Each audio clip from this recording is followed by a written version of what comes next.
Hi, this is me, and I'm terrified of dying. Maybe that is the reason why I am who I am. I didn't want to tell you, but since the day you are born, you're dying.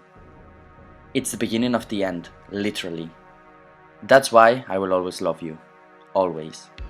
That's why I live the life I love, and I love the life I live. I always thought I was limitless, that I could live as long as I wanted. But it's not true. It's not my decision, because nothing lasts forever. We are all waiting to die.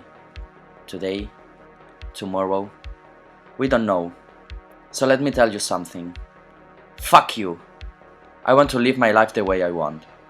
I want to be happy. I want to make my own choices and enjoy like there is no tomorrow.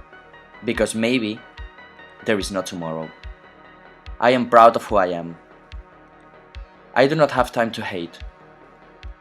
I do not have time for second thoughts.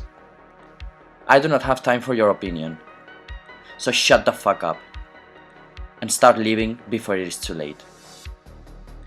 I do not want to know, but I will.